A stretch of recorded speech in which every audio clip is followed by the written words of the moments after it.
பின்னது உலகம் அதனால் உழந்தும் உழவே தலை.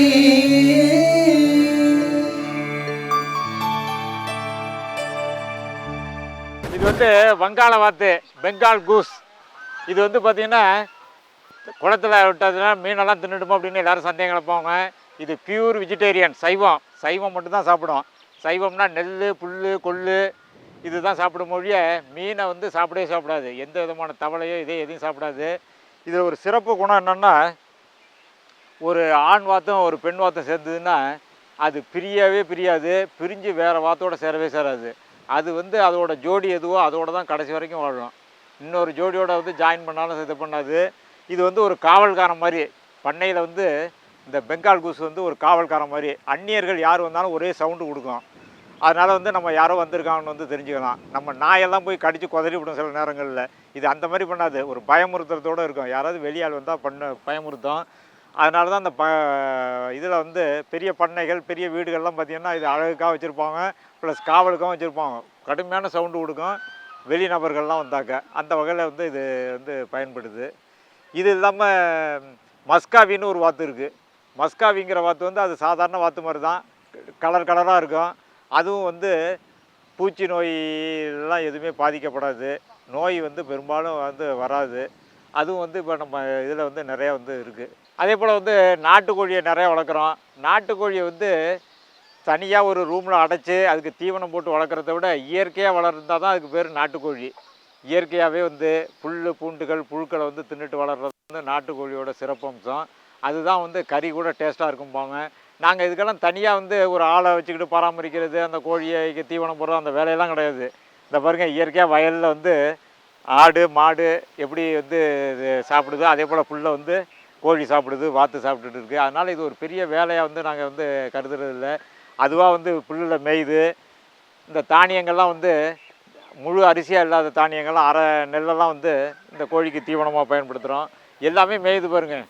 கோழி வந்து வயலில் மேயுது, வாத்து வயலில் மேயுது, ஆடு வயலில் மேயுது, மாடு வயலில் மேயுது. அதனால் இது எல்லாம் வந்து வயலில் மேய்கிறதுனால இப்போ இந்த வயலில் வந்து நமக்கு வந்து கழிவுப் பொருட்கள்லாம் கிடைக்கிது. எல்லாரையும் ஒரு அட்ராக்ட் பண்ணுறதுனால இங்கே உள்ள விவசாயம்லாம் வந்து பார்த்துட்டு ஆடு வேணும், கோழி வேணும்னு வந்து கேட்பாங்க. என்ன பண்ணுறீங்க, உங்கள் பண்ணையை பார்க்கலாமா அப்படிம்பாங்க. உங்களை இப்போ இந்த பண்ணையை பார்க்குறதானங்க நான் வச்சுருக்கிறேன், நல்லா வந்து பார்த்துட்டு போங்க அப்படின்னு சொல்கிறது. நம்ம ஆத்மா திட்டத்தில் வந்து விவசாயிகள்லாம் மதுரையிலேருந்து கல்லுப்பட்டி, இங்கே அரியலூர் டிஸ்ட்ரிக்ட்டு, நாகப்பட்டினம், தஞ்சாவூர் எல்லா மாவட்டத்துலேருந்து இங்கே வந்து விவசாயிகள் வந்து அழைச்சிட்டு வந்து காட்டிட்டு போகிறாங்க. இன்னமும் நல்லா செய்யணுங்கிறதுக்காக ஏற்பாடு பண்ணிகிட்டு இருக்கேன்.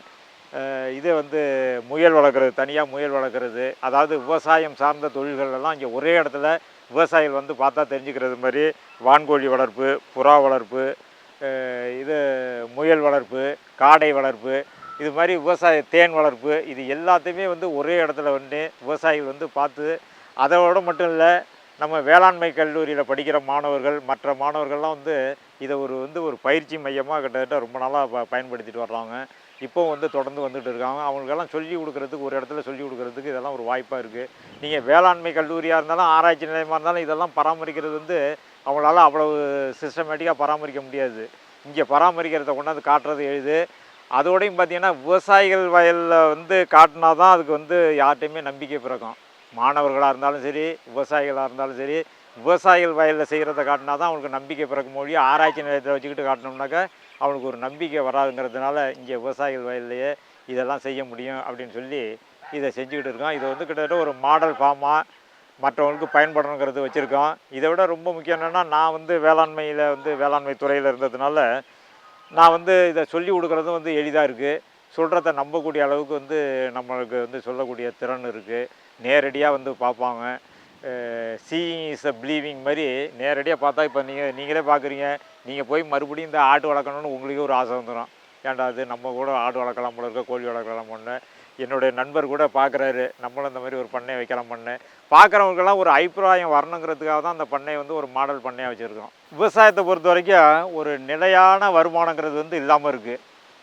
பருவநிலைக்கு தகுந்த மாதிரி நம்ம சாகுபடி முறைகள்லாம் வந்து மாறுது. நம்ம ஒன்று நினச்சோம்னா அது ஒன்று நினைக்கும். சினிமாவில் சொல்லுவாங்கள்ல, நான் பஞ்சு வைக்க போனால் காற்றடிச்சிது, உப்பு வைக்க போனால் மழை பெய்யுதுன்னு. அது மாதிரி விவசாயத்தில் பார்த்திங்கன்னா நம்ம ஒன்று செய்ய போனோம்னா அது ஒரு எதிர் விளைவுகள் தான் உண்டு பண்ணோம். நம்ம நெல் தூத்துறதுக்கு காற்றடிக்கணும்னு எதிர்பார்த்துட்டு இருப்போம். அப்போ காற்றடிக்காது, மழை பெய்யும். நெல் தூத்துறதப்போ மழை பெஞ்சா என்ன ஆகும்? அது மாதிரி நம்ம செய்கிற இதுக்கெல்லாம் வந்து ஆப்போசிட்டாக இருக்குங்கிறதுனால எப்போ காற்றடிக்குமோ அப்போ நெல் தூத்துறது மாதிரி நம்ம சாகுபடி பண்ணணும். எப்போ மழை பெய்யுமோ அப்போ நான் வந்து நம்ம பயிரை வளர்க்குறது மாதிரி சாகுபடி பண்ணணும். இந்த மாதிரி இயற்கையோடு ஒருங்கிணைந்து எப்போ காற்றடிக்கணுமோ, ஒரு உதாரணத்துக்கு சொல்ல போனோம்னா, நடவு நடுறது வந்து இப்போ ஆடி மாதம் காற்றடிக்கிறதுல பயங்கரமாக காற்றடிக்கிறதுல இந்த காற்றடிக்கிறனால கதிர் வரக்கூடாது. கதிர் வந்ததுன்னா என்ன ஆகும்? சாவியாக போயிடும். நல்லா மழை பெய்கிறப்ப நம்ம வந்து தூர் கட்டுற பருவமாக இருக்கணும். இந்த மாதிரியெல்லாம் நம்ம காலத்துக்கு தகுந்த மாதிரி விவசாயத்தை பண்ணணும். அதையும் மீறி வந்து மேட்டூர்லேருந்து தண்ணி வந்ததுன்னா தான் விவசாயம் பண்ண முடியும். மேட்டூரில் தண்ணி வரலைன்னா கூட போர்வெல்னாலும் வாட்டர் இம்ப்ரூவ் ஆகணும். மழை பெஞ்சதுனாக்கா இந்த நிலத்தடி நீர்லாம் வந்து அதிகரிக்கும். மழையும் பெய்யாமல் இதுவும் இருந்தாக்கா காலநிலை மாறி போச்சுன்னா நம்ம விவசாயம் பாதிக்கிற சூழ்நிலை ஏற்படுது. அதனால் இதையே நம்பிக்கிட்டு இல்லாமல் மாற்று தொழிலையும் நம்ம ஒன்று செஞ்சோம்னா நம்ம இடைக்காலத்தில் வந்து சமாளிக்கிறது ஒரு வாய்ப்பு இருக்கும். நம்ம வருமானம் வர்றதுக்கான ஒரு வாய்ப்புகள் இருக்குங்கிறதுனால யோசனை பண்ணேன்.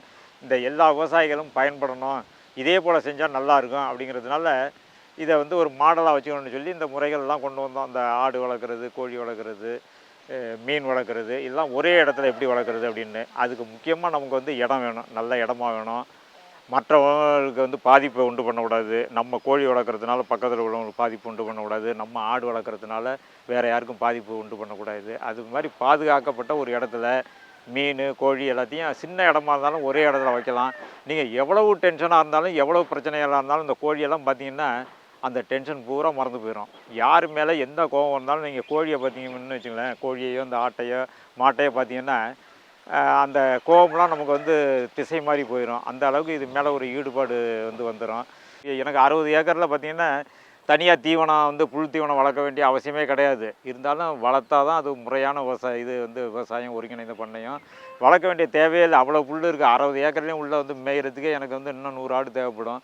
அந்த அளவுக்கு வந்து என்னிட்ட இயற்கையாகவே புல் கிடைக்கிது, இயற்கையாகவே வந்து நெல் கிடைக்கிது. நாங்கள் நெல்லெல்லாம் வந்து நேரடி கொள்முதல் நிலையத்துக்கு கொண்டு போகிறப்ப ஒரு 10% வந்து அரை நெல்லாக வரும், கருக்காயாக வரும். அதெல்லாம் தள்ளுபடி பண்ணிவிடுவாங்க. அந்த நெல்லை கொண்டு வந்தோம்னா மறுபடியும் இந்த கோழிக்கு யூஸ் ஆகும், மற்ற இதுக்கெல்லாம் யூஸ் ஆகுது. அந்த மாதிரி ஒன்றோட ஒன்று தொடர்புடைய தொழில்கள் இருக்கிறதுனால நம்ம வந்து நமக்கு வருமானம் வந்து வருஷம் முழுவதும் இருந்துகிட்டு இருக்குது. எல்லோரும் வந்து இப்போ சமீப காலத்தில் பார்த்திங்கன்னா நாட்டுக்கோழி வளர்க்குறது ஆர்வமாக இருக்காங்க. என்னென்னா பிராய்லர் கோழிலெல்லாம் பல விதமான இதெல்லாம் இருக்குது, ஹார்மோன்ஸ் எல்லாம் இருக்குது அப்படின்னு பயந்துக்கிட்டு நாட்டுக்கோழியை வந்து வாங்குறது, நாட்டுக்கோழி முட்டையை வாங்குறதுலேயும் வந்து ஆர்வமாக இருக்கிறாங்க. அதனால் இதை போன்ற தொழில்கள்லாம் செஞ்சோம்னாக்கா நமக்கு வந்து வருடம் முழுவதும் வருமானம் கிடைக்கக்கூடியதாக இருக்கும். இன்றைக்கி வந்து எனக்கு மீன் தேவைப்படுதுன்னா உடனே ஒரு வலையை விட சொல்லுவோம், மீனை பிடிச்சிட்டு வந்துடுவேன். ஆடு கறி வேணுமா ஆட்டை வெட்டுறதுக்கு வாய்ப்பு இருக்கும், இல்லை ஆட்டை விற்கணுமா விற்கிறதுக்கு வாய்ப்பு இருக்கும். அது மாதிரி எந்த இது வேணாலும் வந்து வருமானம் உடனடியாக கிடைக்கப்படுது. அதோடு மட்டும் இல்லை, தென்னை மரம் ஒரு 500 மரம் வச்சுருக்கோம். இன்றைக்கி வேணும்னா இப்போ யாராவது வந்தாங்கன்னா விருந்தாடிகள்லாம் வந்தாக்கா இளநியை வெட்டுவோம், கொடுத்துருவோம். இல்லைன்னா டீ கடைக்கு ஒரு ஆள் போகணும், அது 2 கிலோமீட்டர் தள்ளி அந்த டீ கடை இருக்கும். அந்த டீ கடையில் போய் கேட்டால் பால் வராதும்பாங்க. இவ்வளோ பிரச்சனையும் இருக்குது. இந்த இளநியில் உள்ள சத்துக்கள் வந்து அந்த டீயில் இருக்காது, உடனே நம்மள்கிட்ட கிடைக்கிது, இயற்கையாக கிடைக்கிது.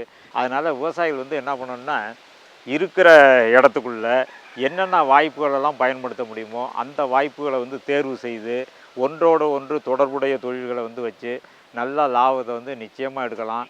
அது லாபம் எடுக்கிறது மட்டும் இல்லை, மனசுக்கு வந்து ஒரு நிம்மதியாக இருக்கும். நீங்கள் வந்து இந்த மாதிரி ஒன்று இது வச்சுட்டிங்கன்னா உங்களுக்கு எங்கேயுமே வெளில போகிறது தோணாது. கொடைக்கானல் போகணும், ஊட்டி போகணும்லாம் தோணவே தோணாது. இங்கேயே அந்த மீன் வந்து தண்ணி உள்ள கலந்துக்கிட்டு அந்த இதை பிடிக்கிறது, கோழி வந்து அங்கே வந்து இந்த மாதிரி மேய்ஞ்சிக்கிட்டு இருக்கிறது, வாத்து மேய்கிறது, இந்த இதெல்லாம் வந்து பார்த்திங்கன்னா இதே ஒரு இயற்கை காட்சியில் வந்து நீங்கள் வந்து மனசுக்குள்ளே ரசிச்சுக்கிட்டு இருக்கக்கூடிய தன்மையெல்லாம் இருக்குங்கிறதுனால விவசாயிகள் வந்து சுணங்காமல் சுழன்றும் ஏற்பின்னது உலகம் அப்படின்னு திருவள்ளுவர் சொன்னது மாதிரி எங்கே போனாலும் ஐடி ஃபீல்டுக்கு போனாலும், அமெரிக்காவுக்கு போனாலும், ஆஸ்திரேலியாவுக்கு போனாலும் மறுபடியும் எல்லோரும் வந்து கடைசியாக வந்து எங்கே வர்றாங்கன்னா விவசாயத்துக்கு தான் வர்றாங்க. நீங்கள் பெரிய ஐபிஎஸ் ஆஃபீஸர்லாம் பாருங்கள், பெரிய பெரிய ஐபிஎஸ் ஆஃபீஸரு, ஐஏஎஸ் ஆஃபீஸர்லாம் ஒரு லெவலில் தாண்டி சம்பாதிச்சிருந்தால் கூட திரும்ப கடைசி காலகட்டத்தில் அந்த விவசாயத்தில் வந்து விவசாயத்தை செஞ்சு அதுலேருந்து ஒரு வருமானம் வந்து கிடைக்கணும், மனசுக்கு நிம்மதி கிடைக்கணும் அப்படிங்கிறத தேடி தான் விவசாயத்தில் வர்றாங்க, விவசாயத்தில் ஆர்வம் காட்டுறாங்க. ஐடி ஃபீல்டில் உள்ள இன்ஜினியர்ஸ் எல்லாம் பூரா பார்த்திங்கன்னா எல்லாம் இங்கே விவசாயத்தில் இறங்கிட்டாங்க. நாங்கள் வந்து ஆண்டிப்பட்டியில், அரியலூர் மாவட்டத்தில் ஆண்டிப்பட்டியில் ஒரு ஊருக்கு போனோம். அங்கே ஒரு இன்ஜினியர் வந்து தேனீ வளர்ப்பில் நல்லா அருமையாக செஞ்சுட்டு இருக்கார் தேனியில். இங்கே ஒரு இதில் மாட்டு பண்ணைக்கு போகிறோம், அவர் வந்து கம்ப்யூட்டர் சயின்ஸுங்கிறாரு. அதனால் இன்ஜினியரிங் கிராஜுவேட்ஸ் எல்லாம் வந்து இப்போ அக்ரிகல்ச்சரில் ஆர்வமாக வந்து எல்லோரும் இறங்கிட்டு இருக்காங்க. அதனால் எல்லாருமே சேர்ந்து நல்ல விதமாக வந்து முறையாக சயின்டிஃபிக்காக இருக்கிற ரிசோர்ஸஸை வந்து முறையாக பயன்படுத்திக்கிட்டு செஞ்சோம்னாக்கா நிச்சயமாக லாபகரமான தொழிலாக அந்த விவசாயம் இருக்கும், நம்பிக்கையோடு இருக்கலாம் அப்படிங்கிறது வந்து இந்த சந்தர்ப்பத்தில் தெரிவித்துக் கொள்கிறேன். நன்றி. மண்ணில் மறுமலர்ச்சி, வாழ்வில் புது எழுச்சி, மக்கள் தொலைக்காட்சி. மாறும் காலங்களில் மலரும் பூமி இது, இதுவே ஊரக வளர்ச்சி. மலரட்டும் மலரட்டும் மலரட்டும், மலரும் பூமி இங்கு மலரட்டும். மலரும் பூமி இது கிராமிய பொருளாதார மேம்பாட்டு நிகழ்ச்சி.